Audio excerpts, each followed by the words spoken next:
sahabat Rumah Sakit Dr. Un Kandang Sapi Solo, bagaimana kabarnya pada pagi hari ini? Semoga sehat selalu ya. Nana kembali menyapa sahabat Rumah Sakit Dr. Un Kandang Sapi Solo dalam program Bincang-Bincang sama Doi, edisi Sabtu 25 Maret 2023. Kita sudah lama tidak berjumpa di program Bincang-Bincang sama Doi. Nah, hari ini spesial dengan tema yang akan kita bahas. Ayo bersama akhiri TBC, Indonesia Bisa. Bersama narasumber kita yang sudah ada di samping kanan saya yang cantik pagi hari ini ya.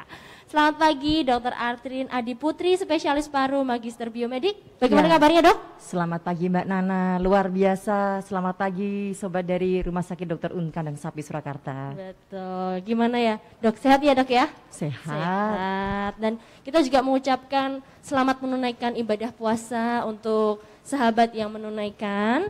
Nah, pagi hari ini kita akan membahas mengenai ayo bersama akhiri TBC Indonesia Bisa. Begitu ya dok, dalam rangka kemarin World hari TB Day, betul, ya, Hari TB sedunia yang jatuhnya tepat pada tanggal 24 Maret. Iya. Ya, dan hari ini kita memperingati dengan mengadakan bincang-bincang di mana nanti sahabat Dr. Un yang mau ikut bergabung bisa langsung memberikan pertanyaan aja di kolom komentar, nanti akan kita ulik bersama ya dokter ya. Gitu. Mungkin untuk sahabat yang belum sudah lama mungkin tidak berjumpa, nanti kita tetap ada giveaway dokter. Iya, jadi untuk sahabat yang mau memberikan pertanyaan, jangan khawatir karena nanti di siaran ulang hari Minggu kita akan umumkan untuk pemenang yang beruntung mendapatkan giveaway dari rumah sakit. Harus stay tune sampai terakhir ya berarti. Betul ya? sekali dokter, dan bisa langsung aktif aja memberikan pertanyaan di kolom komentar di bawah. Oke. Asik banget ya. Oke, mungkin langsung saja dok ya. Baik. Kita langsung untuk pertanyaan pertama dari saya nih dok. Iya. Boleh diulas sedikit dok, apa itu TBC dan bagaimana perkembangan kasusnya sekarang di Indonesia dokter? Oke, ya, TBC ya atau tuberkulosis ya, itu udah nggak asing kayaknya ya. Betul. Semua orang udah tahu ini penyakit yang udah berpuluh-puluh beratus-ratus tahun dari zaman Firaun Mesir juga sudah ada ya, karena memang pertama kali pada saat itu ditemukan dari mumi kadaver. Oke. Ya, nah tapi kok sampai sekarang nggak hilang-hilang gitu ya. Wong COVID aja sudah mulai melandai loh gitu. Iya. Tapi TBC ternyata masih menjadi momok ya. Jadi TBC ini memang suatu penyakit infeksi yang disebabkan oleh kuman namanya Mycobacterium tuberculosis. Ya, paling sering memang mengenai paru ya, saluran napas dan paru. Karena memang penyebarannya lewat udara ya. Nah, tetapi ternyata tidak berhenti hanya sampai di paru saja. Bisa ke organ-organ yang lain di seluruh tubuh. Ya, ada kelenjar getah bening, ada payudara, ada otak, ada usus, ada ginjal, macam-macam. Ya, jadi sebenarnya bisa dimanapun dan tidak hanya TBC paru. Mungkin orang kan familiarnya lebih ke arah Paru saja. TBC dok, ya? paru Betul. itu ya. Dan angka kejadian di Indonesia juga masih tinggi sekali, bahkan Indonesia sekarang peringkat kedua sedunia. Sedunia. Nah, tambah naik loh. Kalau yang dulu ketiga, sekarang ketiga. kedua. Aduh, Sekarang naik. ya. Gimana tuh dok? Jadi ya sedihnya dalam artian apakah memang angka kejadian TB itu semakin tinggi, ya? Atau mungkin kita bisa berpikiran positif bahwa kasus-kasus TBC yang ada di Indonesia berarti semakin terlaporkan. Oke. Ya, semakin terlaporkan, terdata, dan masyarakat nih harapannya semakin aware ya, semakin oh iya nih kok aku batuk-batuk misalnya ya, kalau paru kok lama ya, saya periksa gitu. Jadi kesannya angka temuan kasusnya meningkat, tetapi memang karena kesadaran dari masyarakat kita dan juga sistem pelaporan yang sudah lebih baik, begitu. Dan dengan dilaporkan dan ketahuan kasusnya, tentu pengobatannya jadi lebih jelas ya dokter iya, ya. gitu. Oke, jadi perkembangan kasusnya di Indonesia tuh sebenarnya meningkat ya dok ya. Iya. Cuman memang kita harus lihat dari sisi positifnya juga bahwa mungkin masyarakat sudah aware, mulai aware untuk melapor supaya penanganannya pun dapat segera dan mencegah penularan. Begitu ya dok? Benar, karena kalau nggak diobati nanti nularin yang lain-lain itu ya bahayanya. Nah, lalu dok, penularannya nih dok, apa saja sih dok cara penularannya dan siapa saja yang rentan nih dok?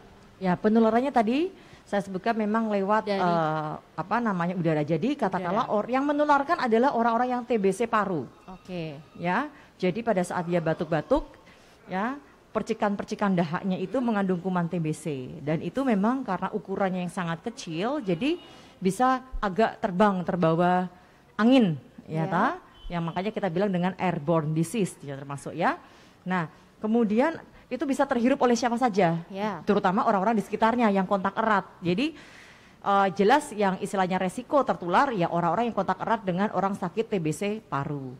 Ya, tapi selain itu menjadi rentan lagi jika ada kondisi gangguan kekebalan tubuh pada orang tersebut. Misal seperti ada orang HIV, atau mungkin orang tua, lansia ya, terus orang dengan kayak diabetes mellitus, atau orang-orang dengan pengobatan yang menekan sistem imun, misalnya entah orang kanker ya, balita ya, anak-anak yang balita terutama itu resiko lebih rentan tentunya, begitu. Oke, nah saya tertarik dengan tadi kan Dokter Artrin menjelaskan bahwa TBC itu tidak hanya paru ya dokter ya, tapi bisa juga payudara dan lain sebagainya. Ini ada yang pertanyaan, kemarin sudah kita sempat buka dokter di story Instagramnya rs.drun.ska, itu dari Fitria Nur S.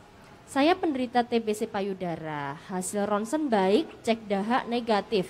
Sekarang baru pengobatan pertama. Bagaimana cara mengetahui sudah sembuh dari TB, Dok? Iya, jadi memang kalau yang TBC di payudara jelas asal tidak ada TBC paru ya. Jadi double juga bisa. Oh, jadi bisa double ya, Dok ya? Bisa ya. Jadi di TBC paru, kemudian juga TBC payudara. Tetapi bukan berarti pasti harus TBC paru dulu untuk menjadi TBC yang lain. Itu tidak. Gitu ya. Kebetulan pada kasus ini tadi yang menanyakan dia tidak ada kasus parunya. Karena dicek dahaknya juga baik, ronsennya juga baik, ronsen dada ya, tetapi mungkin dia merasakan ada benjolan, benjolan di payudara. Terus biasanya akhirnya gitu pergi ke dokter bedah misalnya, kemudian dilakukan biopsi atau pengambilan sampel, ya, entah mungkin bisa diangkat benjolan. Oh ternyata dari gambarannya jaringan itu ada istilahnya menunjukkan gambaran yang khas untuk infeksi tuberkulosis. Nah itulah yang menjadi dasar pengobatan OAT dimulai, obat anti tuberkulosis dimulai. Nah, kemudian untuk evaluasinya, memang kalau untuk organ agak berbeda kalau dengan paru. Kalau paru kan evaluasinya kita dengan cek dahak lagi, ronsen gitu ya. Kalau yang luar lain organ disesuaikan. Misal kalau luar lain organ jelas tidak mungkin kita bedah lagi dong. Masa misalnya payudara baik-baik harus kita bedah lagi untuk kita cari-cari, atau TB usus kita cari lagi dengan dibedah, itu kan tidak mungkin ya, karena resikonya juga tinggi. Jadi pemeriksaannya adalah dengan pemeriksaan imaging. Maksudnya imaging itu pemeriksaan dengan radiologis. Nah, misalnya USG payudara, ya, atau paling tidak minimal dengan pemeriksaan sendiri itu raba sendiri. Oh, yang kemarin ada benjolan, sadari. Sekarang kok nggak ada. Nah, tapi bisa dipastikan dengan USG payudara. Seperti itu, ya. Begitu juga dengan yang lainnya. Misalnya mau usus atau apakah perlu scan lagi dan lain sebagainya ya, karena kalau diubek-ubek buka lagi kan nggak mungkin juga begitu. Nah, yang menarik ini dok, tadi kan memang yang kita ketahui kan TBC paru ya dokter, dan itu yang bisa menularkan begitu. Lalu menularkannya melalui udara. Apakah bisa nih dok, yang misal TBC paru ternyata mungkin menularkan ke yang lain, tapi TBC yang lain itu gimana dok? Maksudnya terus jadi TBC? Jadi gini, pada saat payudara atau TBC pencernaan gitu gimana? Tetap kuman terhirup nih ya, lewat saluran napas.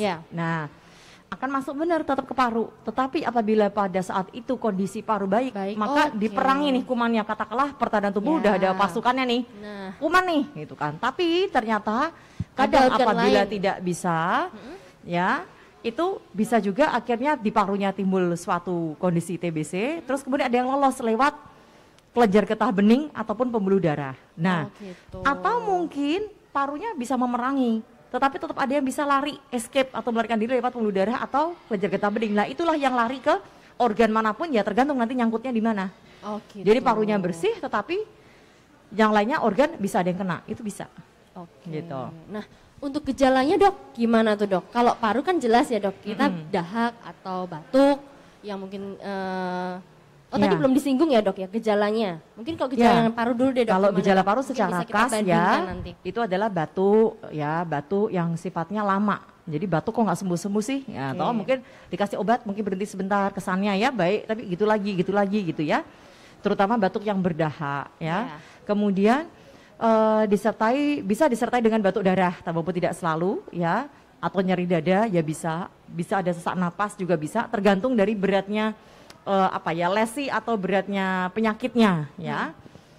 Terus kemudian bisa disertai yang jelas kalau sistemiknya ya penurunan berat badan. Oh gitu. Rata-rata tambah Pasti kurus. tambah Atau kalau kurus. misalnya pada anak-anak mungkin kurus ya, belum tentu kurus tapi kok berat badannya nggak naik-naik Nggak naik-naik. nih. Ya, jadi untuk anak seusianya harusnya kan tambah ya kalau anak Iya. itu ya. Ini enggak. Terus kemudian demam. Nah, Oke. demamnya nggak harus yang tinggi, demam sumber-sumber, greges-greges gitu. Ya, itu khasnya. Itu khasnya. Apakah bisa muncul semua atau tidak? Ya, itu tergantung kondisinya masing-masing. Nah, itu yang TBC paru. Ya. Kalau TBC yang di luar lain itu tergantung keluhan organnya masing-masing sih. Oke. Misal kalau TB usus ya, perutnya sakit misalnya, entah menjadi diare terus-terus misalnya, mual muntah, apapun. Jadi keluhan-keluhan yang sifatnya sesuai dengan organnya itu. Ya. Ya, seperti itu. Tapi biasa juga disertai ada demam-demam. Jadi kayak keluhan infeksi pada umumnya, kok tambah kurus juga. Nah, tapi misalnya, oh yaudah ini perlu kayaknya di operasi bedah. Oh ternyata pada saat dibuka ada jaringannya yang kesannya ada kayak apa ya, perkijuan istilahnya tuh. Jadi gambarannya tuh kayak jadi nanah-nanah perkijuan. Nah itu memang khasnya TBC. Kemudian dicekkan ke patologi anatomi.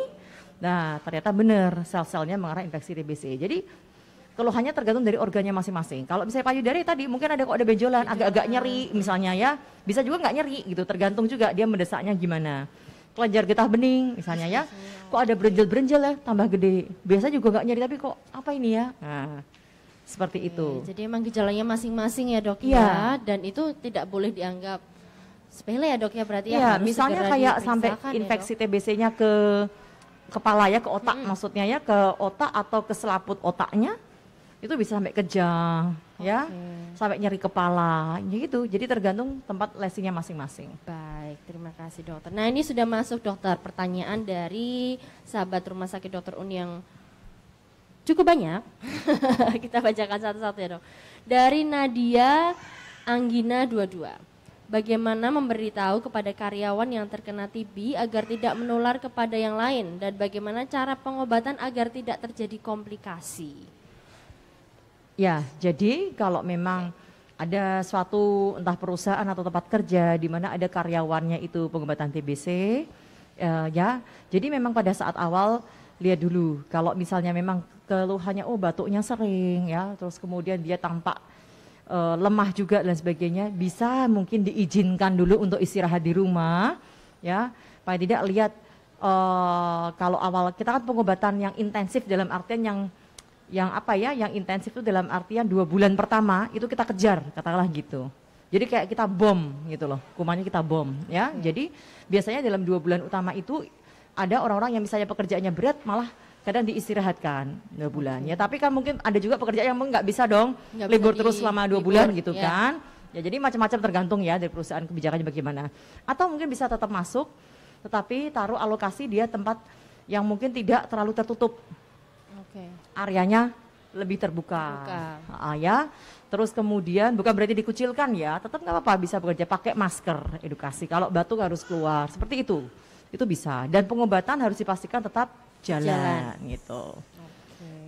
Dan kalau mencegah komplikasi, ya itu tadi pengobatan tetap harus jalan. Arti komplikasi dalam artian misal fungsi livernya nggak kuat. Nah itu kalau dibilang mencegah dalam artian kita kadang tidak pernah tahu kekuatan orang itu sampai seberapa. Dalam artian pada saat seseorang katakanlah sehat dalam arti tidak punya kelainan liver gitu ya, kelainan hati.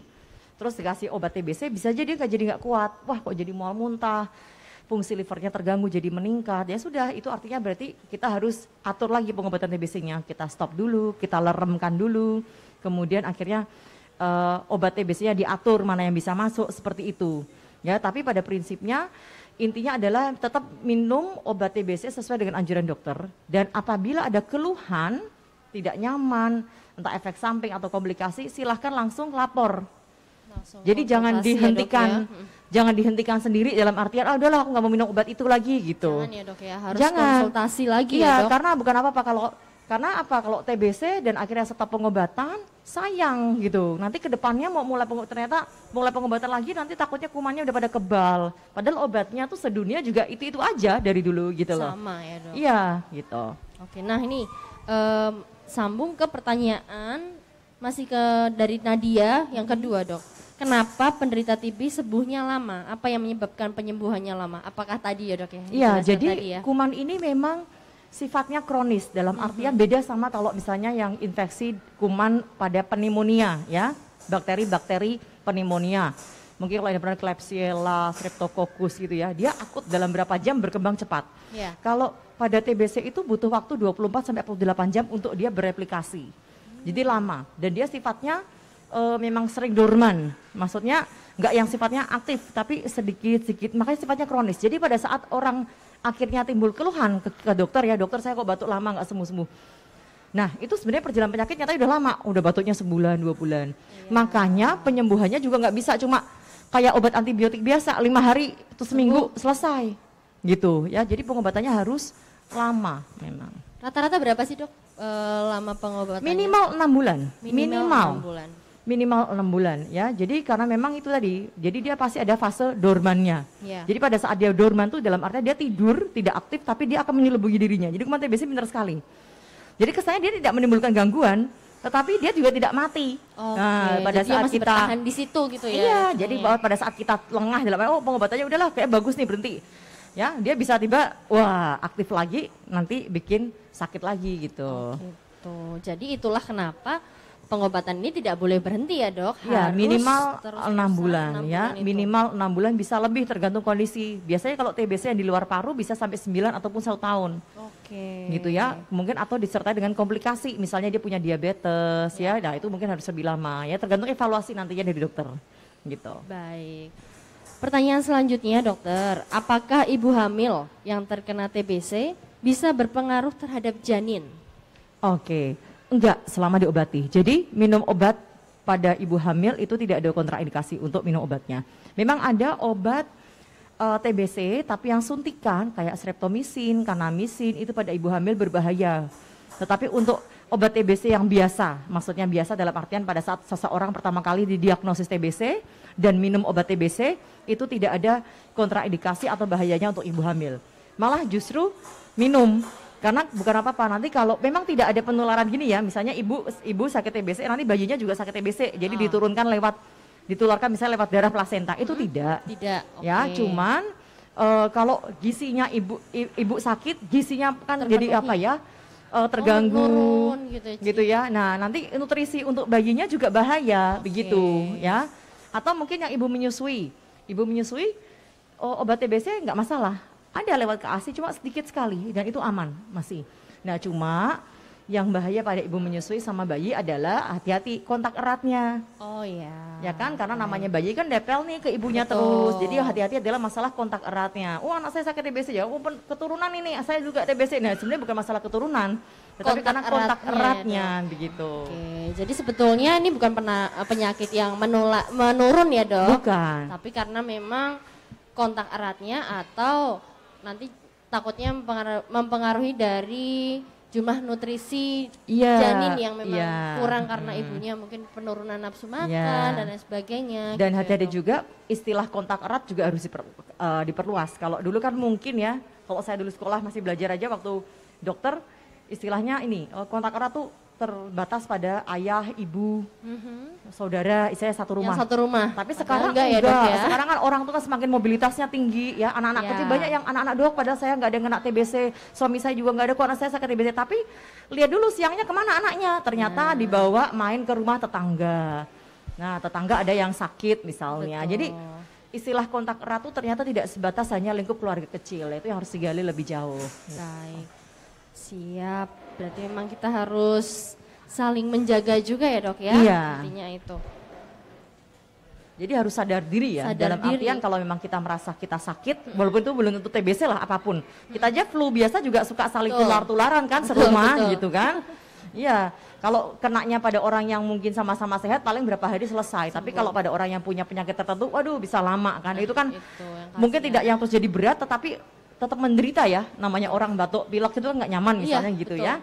Nah jadi kalau misalnya memang Anda ada keluhan, ya segera istilahnya ke dokter periksa atau pakai masker. Nah ini sekarang kita udah punya kebiasaan nih pakai masker kan. Wong dulu aja kalau sakit belum tuh kebiasaan pakai masker. Sekarang sehat sakit semua pakai masker. Semua pakai masker. Nah, saya rasa nggak ada salahnya. Tapi misal ke depan kalau misalnya udah bebas tanpa masker, saya rasa tetap bagus sekali apabila kita sadar diri kalau kita memang tidak fit, pakai masker. Atau misalnya saya menyadari, aduh saya ini rentan nih kena infeksi, pakai masker juga walaupun saya sehat supaya saya nggak kena ketularan gitu. Oke, jadi seperti ya sudah kebiasaan ya dok ya, kebiasaan yang baik yang mungkin bisa kita nggak masalah. Ya, dok ya. Oke, lanjut dokter dari Cici_Moon 0902. Dokter, jika TBC terjadi pada anak, apakah mengganggu tumbuh kembangnya? Ya bisa ya, tadi saya bisa. Justru malah kita curiga anak itu ada TBC atau tidak, salah satu poinnya adalah tumbuh kembang. Jadi kalau emang pendiagnosisan TBC pada anak tidak seperti dewasa ya, agak berbeda. Ada sistem scoring namanya ya. Kalau anak sudah bisa, tergantung sih anaknya usia berapa. Kalau anak yang katalah udah lebih gede ya, anak SD mungkin dia batuk bisa mengeluarkan dahak, kita cek. Ya, dahaknya ada kuman TBC-nya atau tidak mungkin udah bisa. Tetapi misalnya anak-anak balita nggak bisa kan ngeluarin dahak itu susah. Ya, akhirnya pakai sistem scoring. Nah, komponen-komponennya di situ ada beberapa komponen dan salah satunya termasuk adalah tumbuh kembang, ya, berat badan misalnya nggak naik-naik, lah itu termasuk salah satu komponen di dalamnya.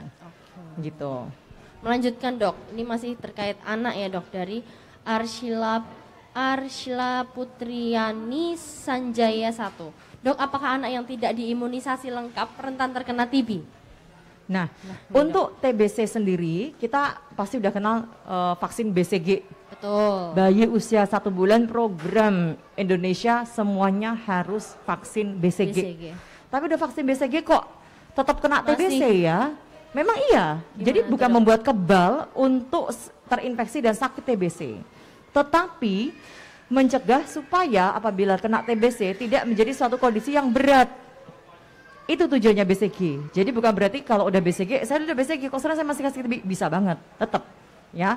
Tetapi mencegah supaya kalau kena sakit TBC tidak menjadi berat sekali. Itu tujuannya BCG. Berarti ini bisa menjawab pertanyaan dari Rista_Heni ya dok. Ini pertanyaan, bagaimana pencegahan penyakit TBC pada anak? Salah satunya dengan salah satunya bayi itu ya. Terus dok. kemudian ya hidup sehat pada umumnya ya, bayi gizinya harus cukup supaya daya tahannya bagus. Kemudian juga orang dewasa sekitarnya sebagai orang tua mungkin kita juga harus screening. Maksudnya gini, wah kalau aku yang sakit ya berarti aku harus jaga nih, jangan sampai anakku ketularan dong. Gitu ya.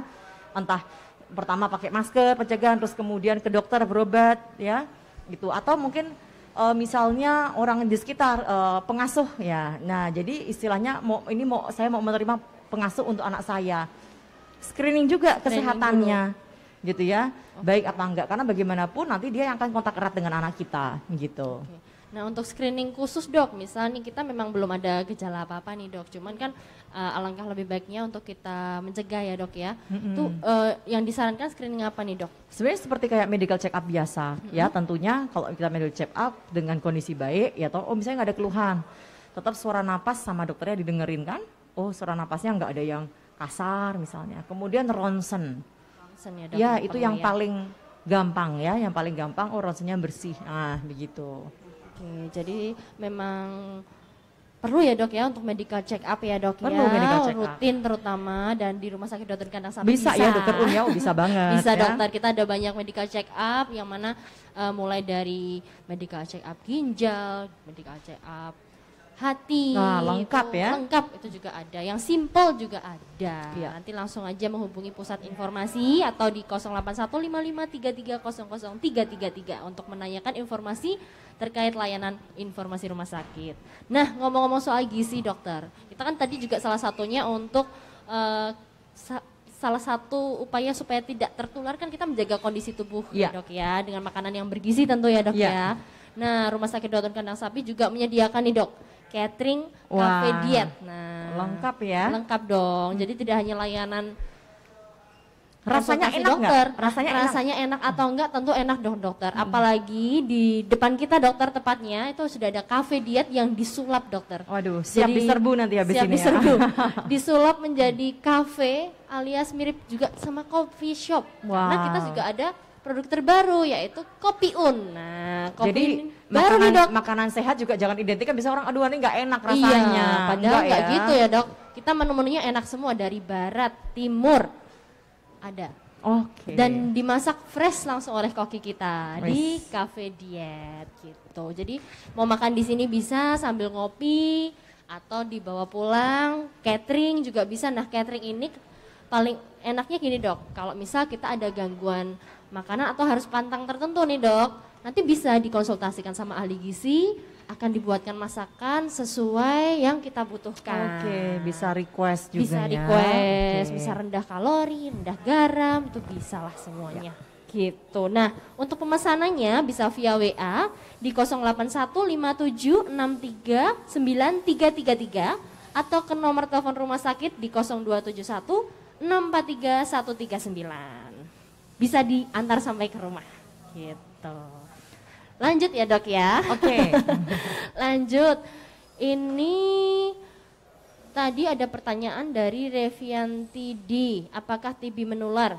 Menular ya dok Menular ya. ya, TBC paru ya yang menular. Yang menular. Lalu bagaimana cara kita mendukung supaya para penderita TBC bisa survive nih dok untuk sembuh? Nah ini yang Benar penting sekali. ya dok ya. Perlu ya. Jadi support system di sekitarnya itu harus kuat ya. Jadi kadang memang TBC itu kesannya masih kayak stigma. Stigma penyakit yang apa ya? Yang orang kena TBC itu yang katakanlah orang miskin misalnya, yang edukasinya nggak bagus, pokoknya yang begitulah, yang jelek. Kalau yang mungkin dalam tanda kutip kaya, yang well educated ya, itu kayaknya aduh nggak akan mungkin nih. gitu ya dok. Tapi Ya. jangan salah ya dok. Jangan salah ya. Jadi ini bisa mengenai siapa saja, mau dari usia muda sampai tua ya toh, mau dari apa ya, pokoknya semua orang ya, mau miskin, mau kaya, mau apa semua. Tapi kadang jadi malu kayaknya kalau kena TBC itu kayak sesuatu ya, aduh kotor banget sih sakitnya gitu ya. Nah jadi stigma itu yang pertama harus dibebaskan Hilangkan, ya, karena siapapun bisa kena. Jadi kalau misalnya ada kena TBC bukan berarti dikucilkan ya, tapi ayo. Makanya ada program pemerintah ya, dari keluarga yang terdekat itu ada PMO, pengawas menelan obat. Memastikan bahwa obatnya benar-benar diminum oleh pasien. Karena ya bukan nggak ini ya, memang minum obat tuh bosen loh. Selama 6 bulan beberapa butir itu bosen, enak bosen gitu ya. Jadi kita nggak merasakan yang belum pernah, tapi itu bosen. Jadi makanya kita yang orang di dekatnya, ayo minum obat yuk, tak tungguin, tak temenin. Maksudnya sekalian memberikan semangat. Ya orang-orang di sekitar juga ya. Jadi terus kemudian sekarang yang bergerak untuk kita mengeliminasi TB jelas tidak mungkin kalau hanya dari tenaga kesehatan saja.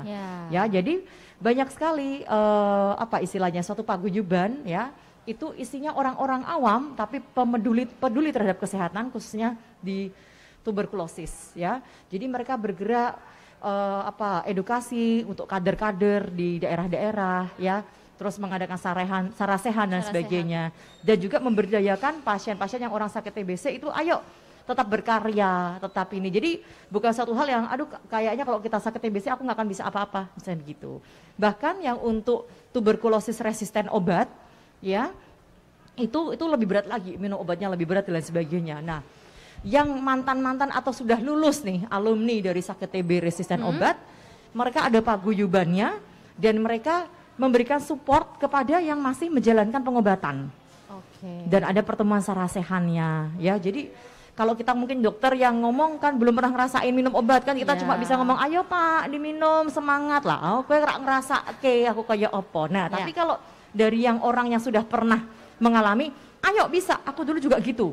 Tapi saya bisa. Nah, gitu loh. Jadi ada pasti encourage yang lebih dan membuat lebih semangat ya. Betul. Gitu. Oke, nah berarti TBC ini bisa sembuh ya dok? Bisa. Oke, jadi tidak perlu khawatir ya dok. Ingat slogannya, TOS. tos. Ya, temukan, obati sampai sembuh. Obati sampai sembuh. Jadi Ya. tentu bisa sembuh. Bisa sembuh. Jika memang kita taat, minum obatnya teratur, Iya. tidak berhenti-berhenti ya dok ya. Gitu. Oke, luar biasa sekali. Masih kita buka untuk sahabat Ronska yang ingin bertanya. Coba.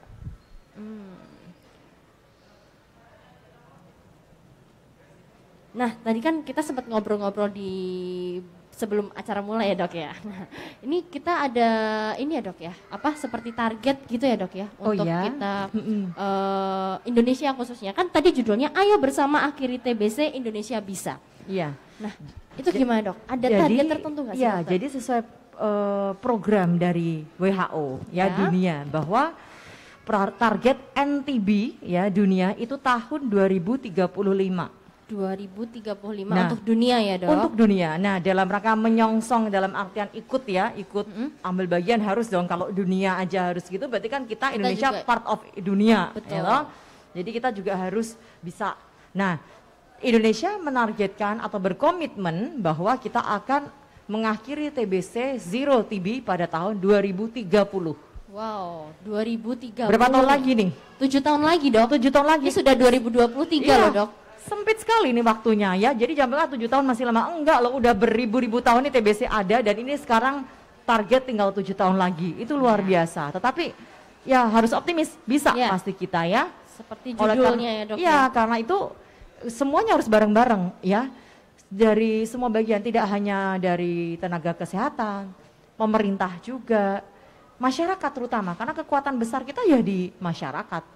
Gitu lah, siapapun itu mau pejabat kayak mau kita dokter kayak kita bagaimana ada part of dari masyarakat. Jadi kita harus menjadi kader atau dari diri kita sendiri gitu. Oke, jadi tidak hanya tenaga kesehatan tapi peran serta dari masyarakat Benar, tuh yang betul-betul dibutuhkan ya dok Banget. untuk bisa mencapai target bebas TB Benar. zero. Iya. Zero TB di Zero tahun TB di tahun 2030. 2030 untuk Indonesia ya dok. Iya. Oke, kita harus berjuang bersama nih ya dok ya. Ya. Ini masuk lagi dok pertanyaan dari _miracle.mom. Dok, apa saja tanda bahaya dari gejala TBC yang harus segera diperiksakan ke dokter? Oke. Mungkin kalau dibilang bahayanya ya, sebenarnya batuk-batuk yang katakanlah mungkin sepele lama itu juga perlu diperiksakan. Tetapi kalau dikatakan mungkin bahaya, satu misalnya kegawat daruratannya seperti batuk darah. Oke. Ya. Jadi tidak selalu ada, tapi bisa aja batuk darah. Ya, karena kalau batuk darah itu beberapa kadang mungkin cuma sedikit, tapi kadang bisa banyak lah. Kalau banyak gitu bahayanya kalau terus-terusan jelas satu pasti akhirnya jadi kurang darah bisa ya. Yang kedua takutnya gumpalan darah yang membeku itu istilahnya menyumbat saluran napas, akhirnya menimbulkan sesak napas. Itu juga suatu kondisi yang bahaya. Nah, terus kemudian bisa juga TBC itu munculnya mungkin ya dalam artian keluhannya sesak napas. Nah, sesak napasnya itu apa? Bisa saja mungkin lesinya yang terlalu besar atau istilahnya kerusakan jaringan parunya besar makanya dia sesak. Ya, sesak sampai gagal napas itu juga bisa. Atau mungkin sesaknya karena parunya tuh pecah, kempet, namanya istilahnya pneumotorak. Jadi kayak balon ngembang nih, jadi meletus, kempet gitu. Nah, jadi satu parunya kempet, jadi istilahnya itu menimbulkan ya sesak napas, nah itu juga satu kondisi yang bahaya. Nah, seperti itu perlu intervensi khusus, istilahnya dengan pemasangan selang supaya parunya mengembang. Tentunya kita harus cari tahu, kalau penyebabnya TBC berarti kuman TBC-nya itu yang harus dihentikan gitu ya, diobati gitu. Berarti belum tentu itu TBC juga ya dok ya? Nah, belum, itu kondisi yang umum, kondisi kegawat daruratan di saluran napas ya, yang bisa terjadi pada penyakit apapun, termasuk pada tuberkulosis gitu loh. Jadi emang harus dicek lebih lanjut karena memang gejalanya mirip-mirip dengan yang lain gitu ya dok ya. Nah, ini nyambung juga nih pertanyaan masih dari _miracle.mom. Dok, bagaimana membedakan gejala TBC dan gejala pneumonia pada anak? Nah, kalau pneumonia sifatnya memang akut. Ya, jadi keluhannya mungkin baru beberapa hari, gitu ya, beberapa hari. Terus kalau bisa ada demam, sifatnya demamnya tinggi, Nah, Terus kecenderungan tidak ada gangguan tumbuh kembang karena sifatnya akut baru beberapa hari, jadi ya udah paling mungkin anak itu makannya berkurang gitu kan ya, namanya kalau batuk gitu kan anak kan suka makannya jadi nggak nafsu ya, tetapi tidak terjadi penurunan berat badan yang banget.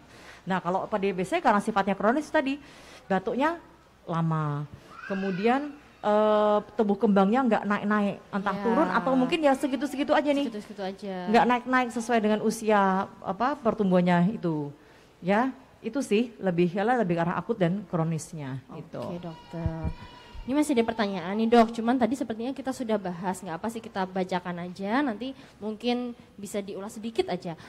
Dari Almera 1331, dok jika ibu menyusui terkena TB boleh menyusui atau tidak? Lalu dari Deviana Nurul, dok bagaimana jika ibu menyusui terkena TBC, apakah berpengaruh terhadap bayinya? Ya tadi boleh ya. Boleh ya dok. Tetap harus malah sakit TBC, perlu pengobatan tetap, nanti kasihan nggak sembuh akhirnya nularin orang-orang sekitarnya, termasuk ke bayinya. Jadi kalau ibu menyusui, bahayanya buat bayi bukan masalah air susunya, kena obatnya bukan, tetapi masalah kontak eratnya. Karena namanya ibu menyusui ya, bayi masih kecil kan kemana-mana mungkin sama ibunya, akhirnya kontak eratnya. Jadi hati-hati ibu pakai masker. Masker aja dok ya. Ya kalau batuk udah nyingkir-nyingkir dulu deh gitu, ya. Yang seperti itu sih. Ya pakai masker ini ya dok ya. Iya pakai masker. Sangat melindungi juga ya dok ya. Oke. Sepertinya pertanyaannya sudah kita bacakan semua nih dok, dan gak sangka nih kita sudah hampir menuju ke jam 11 nih dok. Mungkin ini ada saran deh dari dokter Artrin untuk sahabat kita yang di rumah, yang sedang menjalankan puasa, nonton edukasi terkait ayo bersama akhiri TBC Indonesia Bisa. Wah sangat ini ya dok ya. Iya. Sangat produktif sekali ya, puasa sambil nonton edukasi, tambah wawasan. Waduh, gitu ya dok ya. Monggo silakan. Jadi bermanfaat sekali ya. Betul. Ya, terima kasih ya buat sahabat Dr. Un Surakarta yang sudah bergabung ya. Jadi memang TBC yuk kita bareng-bareng ya, bareng-bareng kita harus bisa mengakhiri TBC khususnya di Indonesia. Kalau bukan kita, siapa lagi? Gitu ya, jangan nunggu harus petugas kesehatannya nggak gini-gini, enggak, dari kita sendiri. Kalau kita menemukan teman atau saudara, keluarga, kok ada yang batuk nggak kunjung sembuh-sembuh, ayo periksa yuk, jangan anggap batuk-batuk biasa, ya nggak begitu juga kali, periksa, tidak ada salahnya periksa. Ya. Karena kalau syukur, ternyata nggak apa-apa, oh ya sudah, gitu. Dan akses kesehatan sekarang mudah.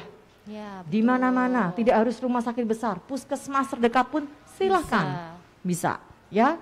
Kemudian ada asuransi pemerintah ya kan, jadi istilahnya akses kesehatan sekarang tuh semakin jauh lebih mudah daripada dulu. Jadi saya rasa juga tidak ada alasan untuk tidak berobat begitu ya, atau periksa. Dan ingat bahwa TBC itu bisa sembuh ya, jadi jangan putus harapan, justru karena bisa sembuh makanya ayo.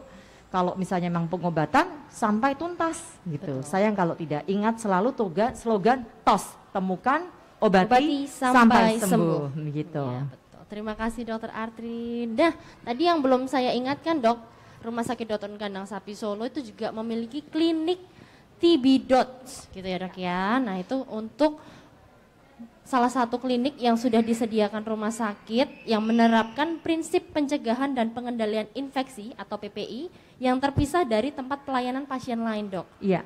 Aksesnya langsung menuju klinik, tempat berdahak yang menjamin privasi dan ventilasi yang terbuka. Juga terdapat exhaust fan agar sirkulasi udaranya lancar. Iya. Jadi memang ada klinik tersendiri ya dok. Iya. Jadi memang program TB Dots ini memang adalah suatu program pemerintah di mana fasilitas-fasilitas kesehatan terutama rumah sakit memang harus punya layanan ini ya. Dan bukan disendirikan dalam artian dikucilkan, tetapi malah justru diprioritaskan dan diberikan pelayanan yang optimal di situ untuk pengobatan tuberkulosis. Betul. Ya. Dan tentunya menjamin privasi tadi ya dok ya. Gitu. Jadi untuk sahabat Rumah Sakit Dr. Kandang Sapi Solo jangan ragu, pokoknya jika ada saudara atau sahabatnya yang mungkin batuk terus-menerus tadi ya dok ya. Iya. Langsung aja periksa ya dok ya. Iya. Itu salah satu upaya kita untuk ayo bersama akhiri TBC Indonesia Bisa seperti tema tahun ini gitu ya dok ya. Iya. Oke. Kita sudah ada di akhir acara ini dokter. Ya. Sekali lagi kami ucapkan terima kasih kepada dokter Atrin dan juga sahabat dokter Un yang sudah bergabung bersama kami hampir 1 jam. Akhir kata, saya Nana mohon undur diri bersama dokter Atrin. Terima kasih. Mohon maaf jika ada salah kata. Kita ketemu di edisi spesial Bincang-Bincang sama Doi selanjutnya ya.